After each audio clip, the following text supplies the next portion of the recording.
श्री शिवाय नमस्तुभ्यम दोस्तों, राधे राधे। मैं स्वाति मिश्रा धार्मिक सुरभि चैनल में आप सभी का स्वागत करती हूँ।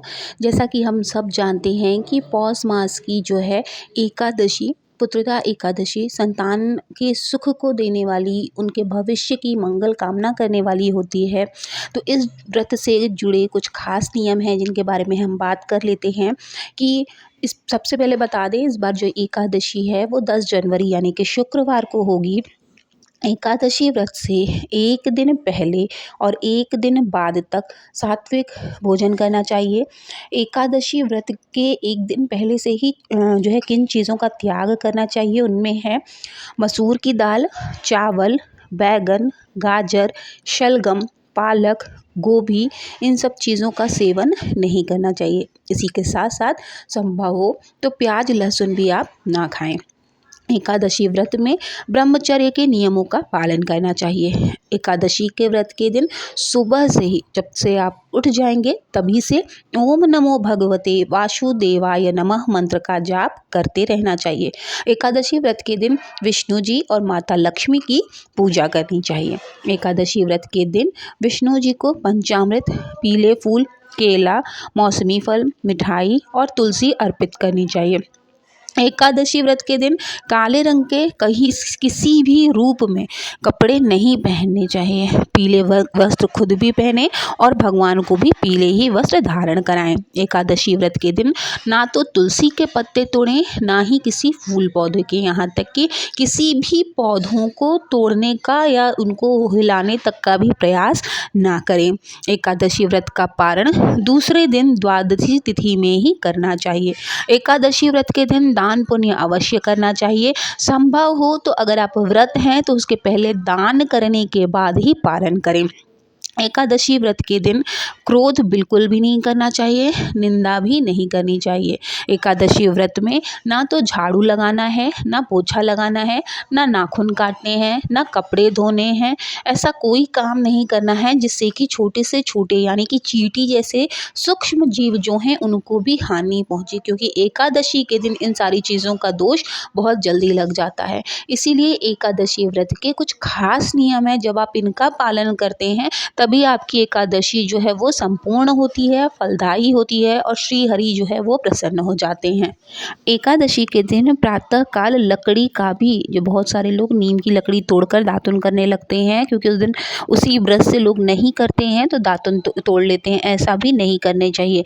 नींबू, जामुन या आम के पत्ते लेकर चबा लें और अंगुली से कंठ साफ कर लें। वृक्ष से पत्ता तोड़ना भी वर्जित होता है, या इसलिए स्वयं जो गिरा हुआ पत्ता होता है उसी को लेकर जो है संभव हो तो उसी से आप ब्रश करें। यदि यह संभव ना हो तो पानी से 12 बार कुल्ला कर लें, फिर स्नान आदि कर मंदिर में जाकर गीता पाठ करें, या पुरोहित जी से, किसी पंडित जी से गीता के पाठ का श्रवण इस दिन ज़रूर करना चाहिए। फिर प्रभु के सामने इस प्रकार का संकल्प लेना चाहिए कि आज मैं कोई भी ऐसी बात नहीं करूँगा या करूँगी और ना ही किसी का दिल दुखाऊंगी। रात में जब आप सोने जाएं तो श्री हरि का स्मरण ज़रूर करें। संभव हो तो विष्णु सहस्त्र नाम का भी पाठ ज़रूर करें। राम, कृष्ण, नारायण आदि विष्णु के जो है सहस्त्र नाम को कंठ का भूषण अवश्य बनाएं। कंठ का भूषण मतलब आपके गले से इन नामों की जब आवाज़ निकलती है तो कहा जाता है ना कि वाणी में मधुरता लाना, वाणी में ही विनम्रता लाने से जो है आपकी आधी बीमारी, अगर आप अच्छा बोलते हैं तो आधी बीमारी इसी से दूर हो जाती है, अच्छा बोलने और अच्छा सुनने से। इसलिए भगवान का नाम हर समय लेते रहना चाहिए।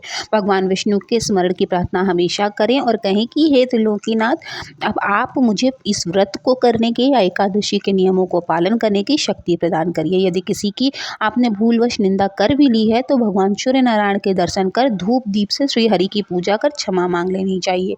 एकादशी के दिन जैसा कि मैंने आपको बताया कि झाड़ू नहीं लगाना चाहिए, इस दिन बाल भी नहीं कटवाना चाहिए, अधिक नहीं बोलना चाहिए। अधिक बोलने से मुख से न बोलने वाले शब्द भी निकल जाते हैं। इस दिन यथाशक्ति दान करते रहना चाहिए, किंतु स्वयं किसी का दिया हुआ अन्न आदि कदापि ग्रहण ना करें। दशमी के साथ मिली हुई एकादशी सबसे सर्वश्रेष्ठ मानी जाती है। वैष्णवों को योग्य द्वादशी मिली हुई एकादशी का व्रत करना चाहिए। त्रयोदशी आने से पूर्व व्रत का पारण कर लेना चाहिए। एकादशी का व्रत 3 दिनों तक चलता है। जो भी व्रती को धारण करते हैं दशमी से एक दिन पहले यानी कि एकादशी के एक दिन पहले से ही दोपहर में एक बार भोजन किया किया जाता है, जिससे कि ये निश्चित हो जाए कि आपके पेट में शाम तक जिस दिन आप व्रत रख रहे हैं उस दिन से ही आपके पेट में कोई भी अन्न का दाना नहीं हो। तो जो भी व्रत रख रहे हैं एकादशी के दिन बिना भोजन या पानी के कठोर उपवास भी रखते हैं, लेकिन आप अपनी यथानुसार व्रत रखें और अगले दिन यानी कि द्वादशी पर दान करने के बाद सूर्योदय के बाद पूजा कर लीजिए। पूजा करने के बाद दान करिए, दान करने के बाद ही उपवास तोड़िएगा। ऐसा करने से आपका व्रत सफल होता है, श्री हरि की कृपा बरसती है, माता लक्ष्मी आपके ऊपर कभी भी कष्ट नहीं आने देती और आपका घर जो है पॉजिटिव एनर्जी से भर जाता है। जब आप भगवान विष्णु के इतने सारे नाम लेते हैं, भगवान राम का स्मरण करते हैं, आपका घर वैकुंठ धाम बनने से कोई नहीं रोक सकता, क्योंकि जहाँ पर पॉजिटिव एनर्जी होती है भगवान वहीं पर निवास करते हैं।